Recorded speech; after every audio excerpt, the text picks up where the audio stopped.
단돈 5냥의 산 노비의 반전 정체, 집 2채 소유한 조선 노비의 비밀. 저는 그날을 평생 잊을 수 없을 겁니다. 장터는 사람들로 북적였습니다. 곡식을 파는 상인들의 호객 소리, 생선 비린내, 그리고 흙먼지가 뒤섞인 공기가 코를 찔렀습니다. 저는 그 사이를 비집고 들어가며 주위를 둘러보았습니다. 뭔가 쓸만한 게 있을까? 요즘 집안 형편이 말이 아니었습니다. 아버지께서 돌아가신 뒤로 재산은 바닥났고 하인들도 하나둘 떠나갔습니다. 남은 건 기울어가는 기와집 한 채와 체면뿐이었습니다. 그때 저 멀리 작은 무리가 보였습니다. 사람들이 둘러싸고 무언가를 구경하고 있었습니다. 저는 호기심에 이끌려 그쪽으로 걸어갔습니다. 이놈은 일도 잘하고 말도 잘 듣습니다. 단돈 10냥이면 데려가실 수 있습니다. 떡 벌어진 어깨의 노비 중개인이 큰 소리로 외치고 있었습니다. 그 앞에는 허름한 옷을 입은 중년 남자가 고개를 숙인 채 서 있었습니다. 노비를 파는 거구나. 저는 그 남자를 유심히 살펴보았습니다. 50대쯤 되어 보였고 옷은 남루했지만 체격은 탄탄했습니다. 손은 거칠었고 얼굴에는 주름이 깊게 패여 있었습니다. 그런데 묘했습니다. 그 남자의 눈빛이 보통 노비들과는 달랐습니다. 고개는 숙이고 있었지만 가끔 번쩍이는 눈빛에는 무언가 날카로운 기운이 서려 있었습니다. 10냥이라. 비싸네.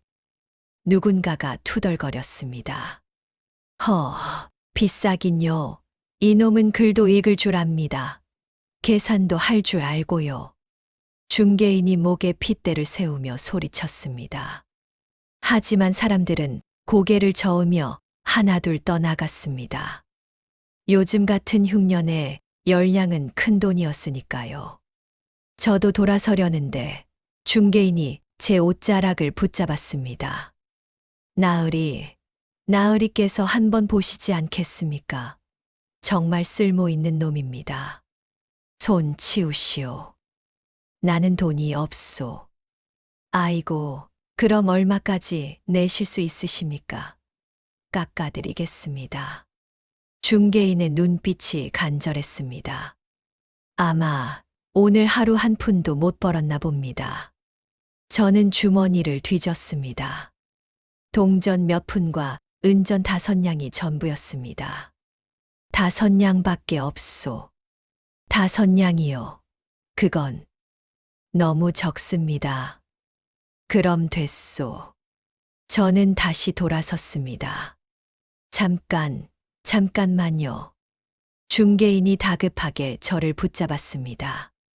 잠시 고민하던 그는 한숨을 쉬며 고개를 끄덕였습니다. 알겠습니다. 5냥에 드리겠습니다. 대신 문서는 간단하게 작성하겠습니다. 허탈한 웃음이 나왔습니다. 10냥짜리를 5냥에 샀다니. 이거 횡재했네. 중개인은 서둘러 노비 문서를 작성했고 저는 5냥을 건넸습니다. 그렇게 저는 중년의 노비를 하나 얻게 되었습니다. 이름이 뭐요? 한수라고 합니다. 목소리는 낮고 침착했습니다. 노비치고는 말투가 예사롭지 않았습니다. 따라오시오. 저는 한수를 데리고 집으로 향했습니다. 길을 걸으며 슬쩍 뒤를 돌아보니 한수는 묵묵히 제 뒤를 따라오고 있었습니다. 고개는 숙였지만 걸음걸이는 흐트러짐이 없었습니다. 뭔가 이상해. 집에 도착하자 늙은 하인 한 명이 마당을 쓸고 있었습니다. 복동아, 새로 들어온 한수라는 사람이다. 방을 하나 내어주거라. 예, 나으리. 복동이 한수를 이끌고 사랑채 뒤편으로 갔습니다. 저는 안채로 들어가 옷을 갈아입었습니다. 5냥의 노비를 샀으니 일이라도 잘 시켜 먹어야겠어. 저녁 무렵 저는 한수를 불렀습니다. 한수, 들어오시오. 문이 열리고 한수가 들어왔습니다. 여전히 고개를 숙이고 있었습니다. 앉으시오. 감사합니다. 한수는 조심스럽게 방바닥에 앉았습니다. 내일부터 마당 청소와 나무 패는 일을 맡기겠소. 할 수 있겠소? 예, 할 수 있습니다. 글을 읽을 줄 안다고 들었는데 사실이요? 한수가 잠시 머뭇거렸습니다. 예, 조금 압니다. 그럼 장부 정리도 시킬 수 있겠구려. 좋소. 저는 고개를 끄덕였습니다. 한수는 아무 말도 하지 않았습니다. 그저 고개만 숙인 채 앉아 있었습니다. 가보시오. 내일부터 일 시작이요. 예. 한수가 일어나 나가려는데 문 앞에서 멈춰 섰습니다. 그리고 천천히 고개를 돌려 저를 바라보았습니다. 그 순간 저는 숨이 멎는 것 같았습니다. 한수의 눈빛이 달라져 있었습니다. 고개를 숙였을 때와는 전혀 다른 날카롭고 차가운 눈빛이었습니다. 마치 칼날 같았습니다. 나으리. 뭐요? 저를 사주셔서 감사합니다. 목소리는 여전히 낮았지만 그 속에는 묘한 감정이 섞여 있었습니다. 감사인지 비웃음인지 아니면 다른 무엇인지 알 수 없었습니다. 한수는 다시 고개를 숙이고 밖으로 나갔습니다. 저는 그 자리에 멍하니 앉아 있었습니다. 뭐지? 방금 그 눈빛은. 가슴이 두근거렸습니다. 불안한 예감이 스멀스멀 올라왔습니다. 밤이 깊어갔습니다. 저는 잠을 이룰 수 없었습니다. 자꾸만 한수의 눈빛이 떠올랐습니다. 저 사람, 보통 노비가 아니야. 다음 날 아침, 저는 일찍 일어나 마당으로 나갔습니다. 한수는 벌써 마당을 쓸고 있었습니다. 빗자루를 움직이는 손놀림이 능숙했습니다. 일찍 일어났구려. 예, 나으리. 한수는 고개를 숙인 채 대답했습니다. 어젯밤의 그 날카로운 눈빛은 온데간데 없었습니다. 저는 하루 종일 한수를 관찰했습니다. 그는 묵묵히 일했습니다. 마당을 쓸고 나무를 패고 장작을 쌓았습니다. 불평 한마디 없이 시키는 일을 다 해냈습니다. 그런데 이상했습니다. 한수의 손을 보니 굳은 살이 있긴 했지만 상인의 손 같았습니다. 나무를 패는 농부의 손이 아니었습니다. 중개인이 거짓말을 한 건가? 저녁 무렵 저는 다시 한수를 불렀습니다. 한수, 너는 원래 무슨 일을 했소? 한수는 잠시 침묵했습니다. 농사를 지었습니다. 농사. 예. 거짓말이야. 한수의 손은 농부의 손이 아니었습니다. 그리고 그의 말투도 걸음걸이도 눈빛도 모두 평범한 노비와는 달랐습니다. 너 나한테 거짓말하는 거 아니요? 아닙니다. 한수는 여전히 고개를 숙이고 있었습니다. 저는 더 이상 추궁하지 않았습니다.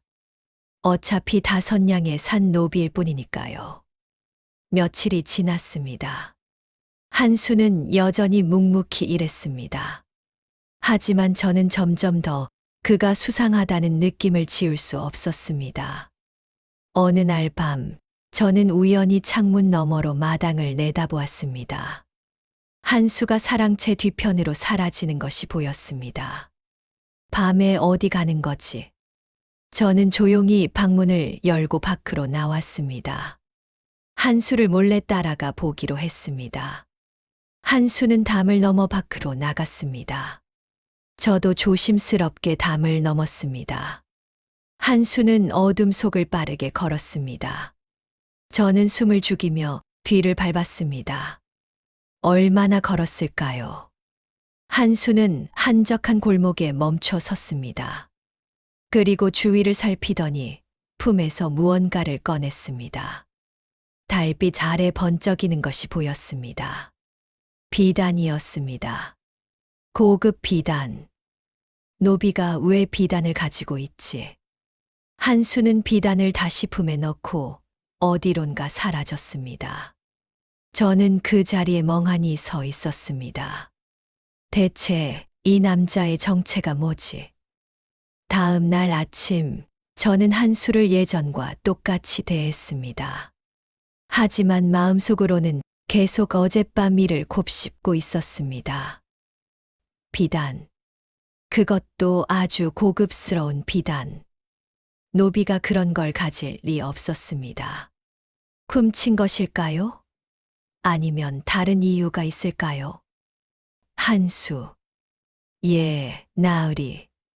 한수는 여전히 고개를 숙이고 있었습니다. 오늘은 장부를 정리해 보시오. 내 방으로 가져오시오. 알겠습니다. 한수는 묵묵히 일을 시작했습니다. 저는 슬쩍 그의 손놀림을 지켜보았습니다. 붓을 잡는 솜씨가 예사롭지 않았습니다. 글씨도 단정했습니다. 마치 서당에서 글을 배운 사람처럼. 이상해. 점점 더 이상해. 저는 복동을 불렀습니다. 복동아, 한수에 대해 뭐 이상한 점 못 느꼈느냐? 이상한 점이라니요. 뭐랄까, 평범한 노비 같지 않다는 느낌 말이다. 복동은 고개를 갸웃거렸습니다. 글쎄요. 저는 특별히 이상한 건 못 느꼈는데요. 일은 잘하는 것 같습니다. 그래. 저는 다시 한수를 바라보았습니다. 한수는 장부를 정리하고 있었습니다.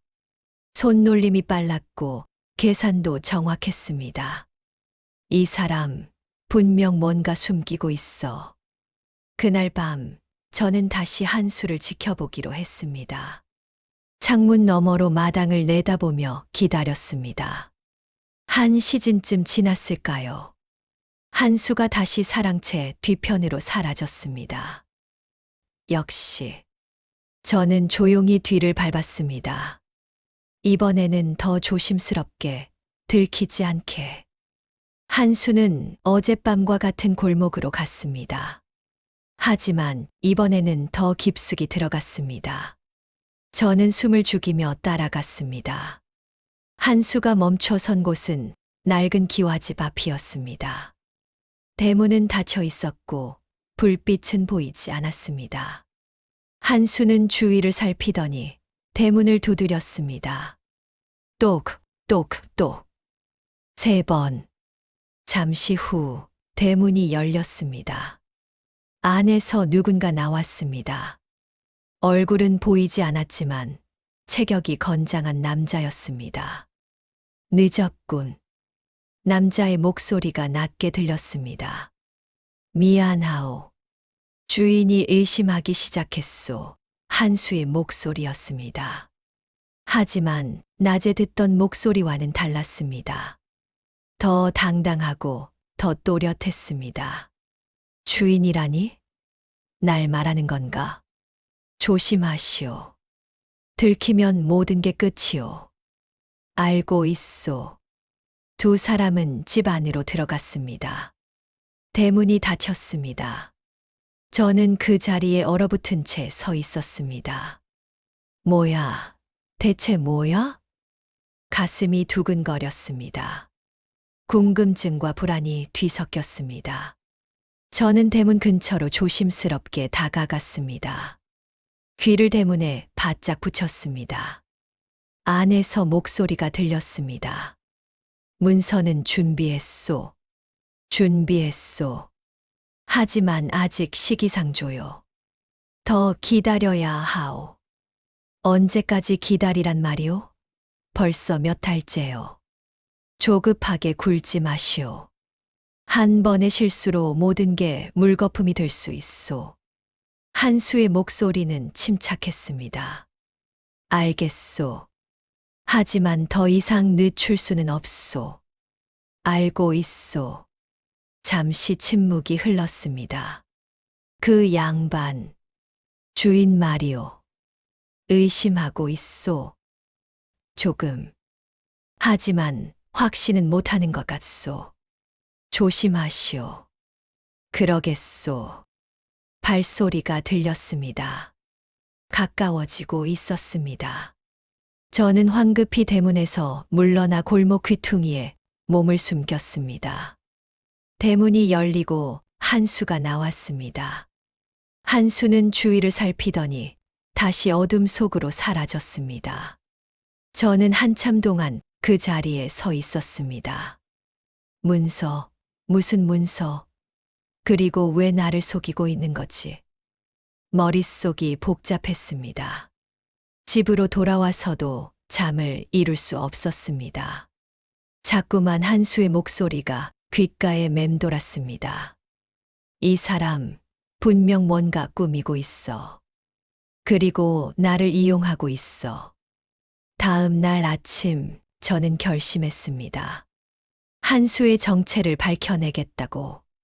한수, 오늘은 나를 따라 시전에 가자. 물건을 좀 사야 하네. 예, 나으리. 한수는 아무렇지 않게 대답했습니다. 우리는 함께 시전으로 갔습니다. 저는 물건을 고르는 척하며 한수를 계속 관찰했습니다. 한수는 묵묵히 제 뒤를 따라다녔습니다. 하지만 가끔씩 주위를 살피는 눈빛이 예사롭지 않았습니다. 그때였습니다. 한 남자가 한수에게 다가왔습니다. 얼굴을 보니 어젯밤 그 기와집에서 나온 남자 같았습니다. 남자는 한수의 귀에 뭔가 속삭였습니다. 한수는 고개를 끄덕였습니다. 남자는 재빨리 사라졌습니다. 저는 모른 척했습니다. 역시 뭔가 있어. 집으로 돌아와 저는 한수의 방을 수색하기로 했습니다.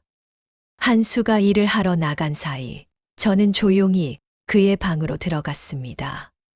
방은 깨끗했습니다. 아무것도 없었습니다. 하지만 저는 포기하지 않았습니다. 구석구석을 뒤졌습니다. 그리고 발견했습니다.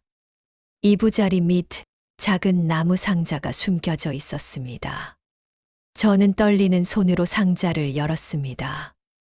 안에는 비단 조각 그리고 접힌 종이 한 장이 들어 있었습니다. 저는 종이를 펼쳤습니다. 글씨가 빼곡히 적혀 있었습니다.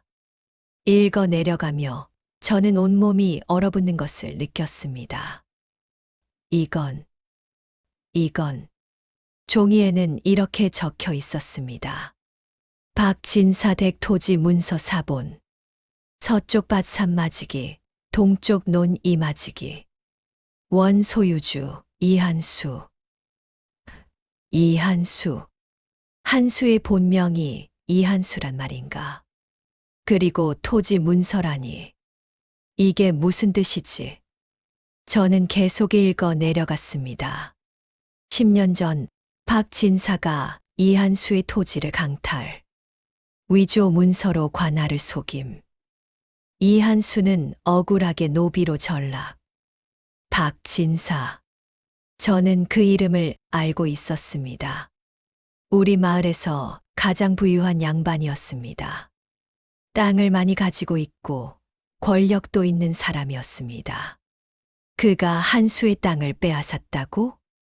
저는 종이를 다시 읽었습니다. 복수 계획 박진사의 위조 문서 증거 확보, 관아의 고발, 토지 회수. 복수라. 한수는 복수를 계획하고 있었던 겁니다. 그럼 나는 뭐지? 저는 다시 종이를 뒤적였습니다. 그리고 마지막 줄을 읽었습니다. 현재 박진사댁 근처에 잠입. 증거 수집 중. 박진사댁 근처. 우리 집이 박진사댁 바로 옆이었습니다. 그럼 한수가 날 선택한 건 우연이 아니었어. 저는 그 자리에 주저앉았습니다. 한수는 처음부터 나를 이용할 계획이었던 겁니다. 박진사 댁을 감시하기 위해. 이 자식이 날 속였어. 분노가 치밀었습니다. 하지만 동시에 한수의 사연이 궁금해졌습니다. 정말 박진사가 그의 땅을 빼앗은 걸까? 저는 종이를 도로 상자에 넣고 조심스럽게 방을 나왔습니다. 그날 밤 저는 한수를 불렀습니다. 한수, 들어오시오. 한수가 들어왔습니다. 여전히 고개를 숙이고 있었습니다. 앉으시오. 한수는 조심스럽게 앉았습니다. 저는 한참 동안 그를 바라보았습니다. 한수, 나한테 할 말 없소. 한수는 고개를 들지 않았습니다. 무슨 말씀이신지. 그만 연기하시오. 나는 이미 다 알고 있소. 한수의 계획은 치밀했습니다. 박진사의 아들 박영식은 도박에 빠져 있습니다. 빚이 300냥이 넘습니다. 300냥? 예. 그는 그 빚을 갚지 못해 고리대금업자에게 쫓기고 있습니다. 한수가 종이 한 장을 꺼냈습니다. 이것이 박영식의 차용증입니다. 제가 고리대금업자로부터 샀습니다. 당신이 샀다고? 예. 제가 10년 동안 모은 돈으로. 한수의 목소리에는 결연함이 담겨 있었습니다. 이제 박영식은 저에게 빚을 진 겁니다. 저는 그를 압박하여 박진사를 끌어낼 겁니다. 어떻게? 박영식에게 빚을 당장 갚으라고 압박하면 그는 아버지에게 도움을 청할 겁니다. 그럼 박진사는 돈을 마련하기 위해 제 토지를 팔려고 할 겁니다. 그때 증거를 잡는 건가? 정확합니다. 토지를 팔려면 문서가 필요합니다. 그 문서가 위조임을 밝히는 겁니다. 저는 고개를 끄덕였습니다. 좋은 계획이요. 하지만 박진사가 순순히 인정할까? 그래서 나으리의 도움이 필요합니다. 내가 뭘 하면 되지? 나으리께서 토지 매입자 역할을 해 주십시오. 박진사에게 그 토지를 사겠다고 제안하십시오. 나를. 예. 그럼 박진사는 의심 없이 문서를 보여줄 겁니다. 그때 제가 나타나 위조를 폭로하는 겁니다. 저는 잠시 생각했습니다. 위험하지 않소. 위험합니다. 하지만 이것이 유일한 방법입니다. 한수가 저를 바라보았습니다. 나으리, 부탁드립니다. 저는 한숨을 내쉬었습니다. 알겠소. 해보겠소. 감사합니다. 다음 날, 저는 박영식을 찾아갔습니다. 박영식은 주막에서 술을 마시고 있었습니다. 얼굴이 벌겋게 상기되어 있었습니다. 박도령. 누구시오? 옆 동네 사는 김씨라고 하오. 저는 가짜 이름을 댔습니다. 무슨 일이오? 당신 빚 이야기를 들었소. 300냥이라던데. 박영식의 얼굴이 굳어졌습니다. 그게 당신과 무슨 상관이오? 그 빚 제가 대신 받았소. 뭐라고? 박영식이 벌떡 일어났습니다. 고리대금업자로부터 차용증을 샀소. 이제 당신은 저에게 300냥을 갚아야 하오. 저는 차용증을 꺼내 보였습니다. 박영식의 얼굴이 새하얗게 질렸습니다. 이건 3일 안에 갚으시오. 안 그러면 관아에 고발하겠소. 잠깐, 3일은 너무 짧소. 그럼 일주일. 그 이상은 못 기다리겠소. 저는 차용증을 도로품에 넣고 자리를 떴습니다. 박영식은 그 자리에 멍하니 서 있었습니다. 집으로 돌아와 한수에게 보고했습니다. 잘하셨습니다. 이제 박영식은 아버지에게 도움을 청할 겁니다. 그럼 우리는 기다리기만 하면 되는 건가? 예. 며칠 안에 박진사가 움직일 겁니다. 한수의 말대로 사흘 뒤 박진사가 저를 찾아왔습니다. 김나으리? 예, 그렇소. 박진사는 50대 후반의 뚱뚱한 남자였습니다. 얼굴에는 욕심이 가득했습니다. 들으니 우리 아들 빚을 사셨다면서. 그렇소. 얼마면 되겠소? 차용증을 제게 넘기시오.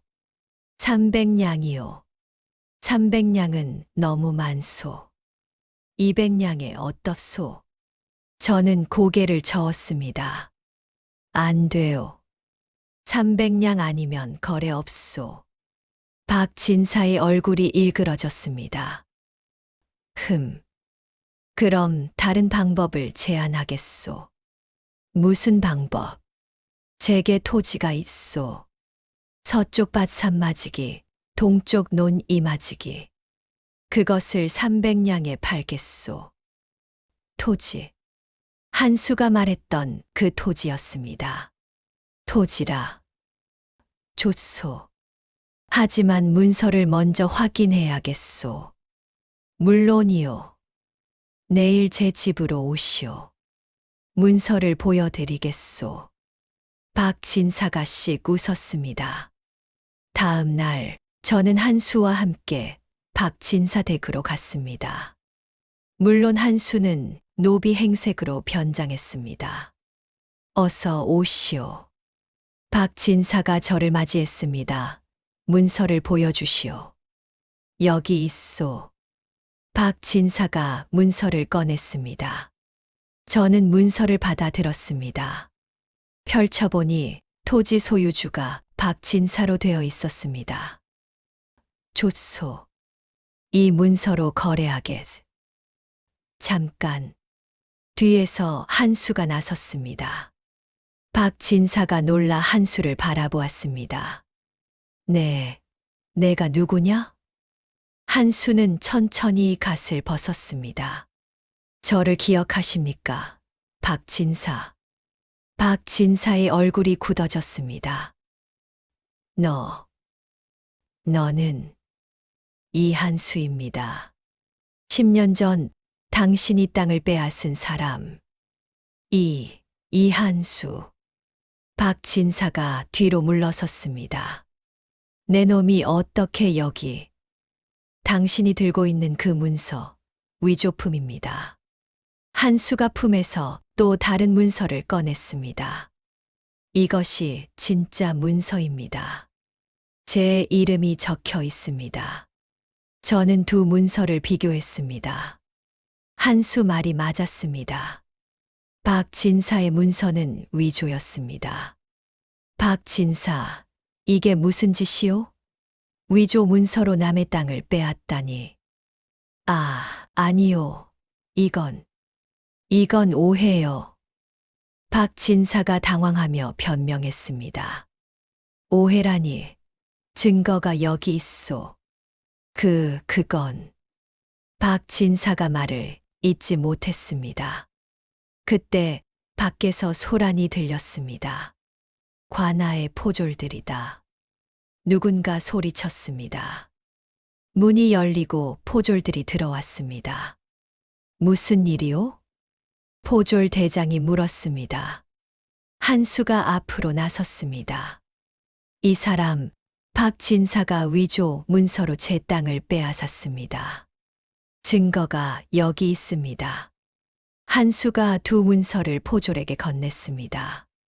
포졸은 문서를 살펴보았습니다. 정말 위조군. 포졸이 박진사를 바라보았습니다. 박진사, 동행하시죠. 아니요. 이건 함정이요. 저 자가 저를 모함하는 겁니다. 박 진사가 발버둥 쳤습니다. 하지만 포졸들은 그를 붙잡았습니다. 관아에서 조사받으시죠. 박 진사는 끌려갔습니다. 저는 그 광경을 멍하니 바라보았습니다. 이렇게 쉽게 끝난 건가? 하지만 일은 그렇게 간단하지 않았습니다. 사흘 뒤 박 진사가 풀려났습니다. 뭐라고? 풀려났다고? 저는 한수에게 물었습니다. 예. 박 진사가 관아에 뇌물을 주었습니다. 그래서 풀려났습니다. 한수의 얼굴은 창백했습니다. 그럼 우리 계획은 실패한 건가? 아직 끝난 게 아닙니다. 한수가 주먹을 쥐었습니다. 다른 방법을 찾아야 합니다. 무슨 방법? 박 진사를 직접 자백하게 만드는 겁니다. 많은 사람들 앞에서. 어떻게? 한수가 저를 바라보았습니다. 마을 잔치가 있지 않습니까? 보름 뒤에. 아, 그렇지. 매년 봄이면 마을에서 큰 잔치가 열렸습니다. 모든 마을 사람들이 모였습니다. 그때 박 진사를 무너뜨리겠습니다. 어떻게? 아직 계획을 세우는 중입니다. 조금만 기다려 주십시오. 저는 불안했습니다. 정말 될까? 그날 밤 저는 잠을 이룰 수 없었습니다. 창밖을 내다보니 한수가 마당에 서 있었습니다. 달빛 아래 그의 모습은 쓸쓸해 보였습니다. 저는 밖으로 나갔습니다. 한수. 나으리. 잠은 안 자고 뭐 하고 있소? 생각 중입니다. 무슨 생각? 한수는 한참 동안 말이 없었습니다. 10년 동안 저는 복수만 생각했습니다. 박 진사를 무너뜨리는 것만 생각했습니다. 하지만 이제 와서 생각해보니 복수가 끝나면 저에게 뭐가 남을까 하는 생각이 듭니다. 한수의 목소리가 떨렸습니다. 아내도 자식도 없습니다. 집은 있지만 돌아갈 이유가 없습니다. 저는 아무 말도 할 수 없었습니다. 나으리 복수가 끝나면 저는 어떻게 살아야 할까요? 저는 한수의 어깨에 손을 얹었습니다. 그건 나도 모르겠소. 하지만 일단 복수부터 끝내시오. 그 다음 일은 그때 생각하시오. 한수는 고개를 끄덕였습니다. 감사합니다. 보름이 지났습니다. 마을 잔치날이 왔습니다. 마을 사람들이 모두 광장에 모였습니다. 음식이 차려지고 술이 돌았습니다. 박 진사도 왔습니다. 여전히 거만한 표정이었습니다. 한수가 저에게 속삭였습니다. 준비되었습니다. 뭘 준비했소? 곧 보실 겁니다. 잔치가 무르익을 무렵 한 사람이 무대에 올랐습니다. 나이 든 노인이었습니다. 여러분, 제가 할 말이 있습니다. 노인이 큰 소리로 말했습니다. 사람들이 주목했습니다. 저는 10년 전 이 마을에 살았던 이한수의 친구입니다. 이한수. 사람들이 웅성거렸습니다. 이한수는 억울하게 노비가 되었습니다. 박 진사가 그의 땅을 빼앗았기 때문입니다. 뭐라고? 사람들이 놀랐습니다. 박 진사가 벌떡 일어났습니다. 헛소리 마시오. 증거나 있소? 증거가 있습니다. 노인이 문서를 꺼냈습니다. 이것이 이한수의 원본 토지 문서입니다. 그리고 이것이 박 진사가 위조한 문서입니다. 사람들이 문서를 돌려보았습니다. 정말 다르네. 박 진사가 위조했다고? 웅성거림이 커졌습니다. 박진사의 얼굴이 붉어졌습니다. 이건 모함이요. 거짓말이요. 거짓말이 아닙니다. 이번에는 다른 사람이 나섰습니다. 저도 증인입니다. 10년 전 박진사가 위조 문서를 만드는 것을 봤습니다. 저도 봤습니다. 하나둘 증인들이 나타났습니다. 박진사는 당황했습니다. 너희들이 다 짜고 친 거 아니냐? 아닙니다. 한수가 무대에 올랐습니다. 사람들이 놀랐습니다. 저 사람이 이한수, 노비로 팔렸다던 그 사람? 한수는 사람들을 바라보았습니다. 저는 이한수입니다. 10년 동안 노비로 살았습니다. 하지만 이제 진실을 밝히려 합니다. 한수가 박진사를 바라보았습니다. 박진사, 인정하십시오. 당신이 제 땅을 빼앗았다는 것을 절대 인정 못한다. 박진사가 소리쳤습니다. 그럼 이건 어떻습니까? 한수가 또 다른 종이를 꺼냈습니다. 이것은 당신이 고리대금업자에게 보낸 편지입니다. 이한수의 땅을 빼앗았으니 이제 돈을 갚겠다고 쓰여 있습니다. 박진사의 얼굴이 새하얗게 변했습니다. 그건 인정하십시오. 한수의 목소리가 광장에 울렸습니다. 사람들이 박진사를 바라보았습니다. 박진사는 떨고 있었습니다. 그렇다. 내가 빼앗았다. 작은 목소리였지만 모두가 들었습니다. 뭐라고? 박진사가 인정했어. 사람들이 술렁였습니다. 박진사는 그 자리에 주저앉았습니다. 한수는 그를 내려다보았습니다. 10년 동안 기다렸습니다. 이 순간을. 그리고 돌아섰습니다.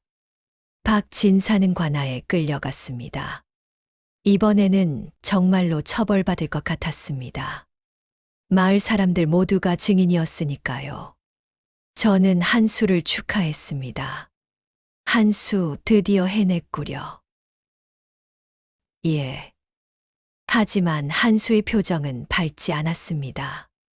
왜 그러시오? 기뻐해야 하지 않소. 기쁘지 않습니다. 왜? 한수는 하늘을 올려다보았습니다. 10년 동안 복수만 생각했습니다. 하지만 막상 복수를 이루고 나니 허무합니다. 아내와 자식이 돌아오는 것도 아니고 잃어버린 세월이 돌아오는 것도 아닙니다. 그저 공허할 뿐입니다. 한수의 목소리는 쓸쓸했습니다. 저는 그를 위로할 말을 찾지 못했습니다. 며칠 뒤 관아에서 판결이 내려졌습니다. 박진사는 유배형에 처해졌고 빼앗았던 토지는 한수에게 돌려졌습니다. 한수는 자유의 몸이 되었습니다. 축하하오, 한수. 감사합니다. 나으리. 한수는 제게 절을 했습니다. 나으리께서 아니었다면 저는 이루지 못했을 겁니다. 나는 별로 한 게 없소. 아닙니다. 나으리께서는 저를 믿어주셨습니다. 그것만으로도 큰 도움이었습니다. 한수가 품에서 문서를 꺼냈습니다. 이것이 제 집 문서입니다. 약속대로 한 채를 나으리께 드리겠습니다. 저는 문서를 받으려다 멈췄습니다. 한수, 이거 정말 받아도 되겠소? 물론입니다. 약속입니다. 하지만 저는 한수를 바라보았습니다. 그의 눈에는 피로가 가득했습니다. 10년간의 복수가 끝났지만 그에게 남은 건 공허함 뿐이었습니다. 이 사람에게 집이 얼마나 남았을까? 저는 문서를 도로 밀어주었습니다. 됐소. 받지 않겠소. 왜입니까? 당신에게 더 필요해 보이오. 한수는 놀란 표정을 지었습니다. 나으리, 나는 5냥에 당신을 샀소. 그건 당신의 노동력을 산 것이지, 당신의 전부를 산 게 아니오. 저는 일어섰습니다. 당신은 이제 자유요. 당신의 땅도 되찾았고, 집도 있소. 새로운 삶을 사시오. 나으리, 한수의 눈에 눈물이 고였습니다. 감사합니다. 정말 감사합니다. 저는 고개를 끄덕이고 방을 나섰습니다. 그날 밤 저는 창밖을 내다보았습니다.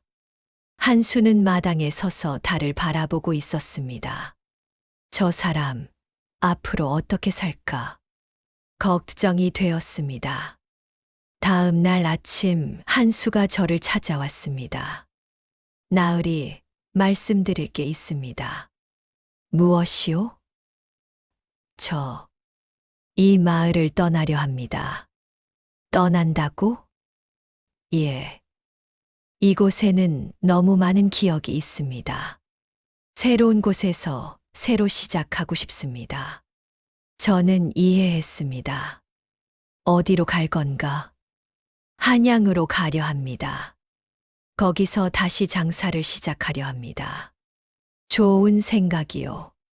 저는 한수의 어깨를 두드렸습니다. 행운을 빌겠소. 감사합니다. 한수가 깊이 절했습니다. 나으리, 한 가지만 더 여쭤도 되겠습니까? 뭐요? 나으리께서는 왜 저를 도와주셨습니까? 집도 거절하시고. 저는 잠시 생각했습니다. 글쎄, 나도 잘 모르겠소. 그냥 옳은 일 같았소. 한수는 미소 지었습니다. 나으리는 좋은 분입니다. 과찬이요. 우리는 악수를 나눴습니다. 그로부터 1년이 지났습니다. 저는 한수가 준 100냥으로 집안을 다시 일으켰습니다. 밭을 샀고 하인도 몇 명 고용했습니다. 생활이 점점 나아졌습니다. 어느 봄날 다시 한수에게서 편지가 왔습니다. 나으리께 아이가 태어났습니다. 아들입니다. 이름은 나으리의 성함에서 한 글자를 따서 지었습니다. 언젠가 아이를 데리고 찾아뵙겠습니다. 이한수. 저는 편지를 읽으며 미소 지었습니다. 아이까지 생겼구나. 참 다행이었습니다. 창밖을 내다보니 봄바람이 불어왔습니다. 꽃잎이 흩날렸습니다. 저는 문득 생각했습니다. 단돈 5냥에 산 노비. 그때는 횡재했다고 생각했습니다. 하지만 지금 생각해보니 제가 얻은 건 노비가 아니었습니다. 한 사람의 존엄이었습니다. 그리고 그 존엄을 지켜주는 것이 얼마나 값진 일인지 배웠습니다. 저는 다시 편지를 꺼내 읽었습니다. 한수의 글씨는 이제 흔들림이 없었습니다. 10년 동안 복수에 매였던 그 손이 이제는 아이를 안고 있을 것입니다. 잘 살아라, 한수. 저는 편지를 소중히 접어 서랍에 넣었습니다. 그리고 밖으로 나갔습니다. 마당에서는 하인들이 일하고 있었습니다. 복동이 저를 보고 인사했습니다. 나으리, 안녕하십니까? 그래, 복동아. 오늘도 수고하네. 괜찮습니다, 나으리. 저는 마당을 걸었습니다. 햇살이 따뜻했습니다. 새들이 지저귀고 바람이 불었습니다. 평범한 하루였습니다. 하지만 이 평범함이 얼마나 소중한지 이제는 알 것 같았습니다. 집 2채를 거절한 것 후회하지 않았습니다. 왜냐하면 저는 그것보다 더 값진 것을 얻었으니까요. 한 사람의 인생을 바꿀 수 있는 기회. 그리고 그것을 통해 제 인생도 바뀌었습니다. 다섯 양으로 산 것은 노비가 아니었습니다. 배움이었습니다. 사람을 대하는 법, 존중하는 법, 그리고 진정한 부자가 무엇인지. 저는 하늘을 올려다보았습니다. 구름이 천천히 흘러갔습니다. 어디선가 한 수도 같은 하늘을 보고 있겠죠.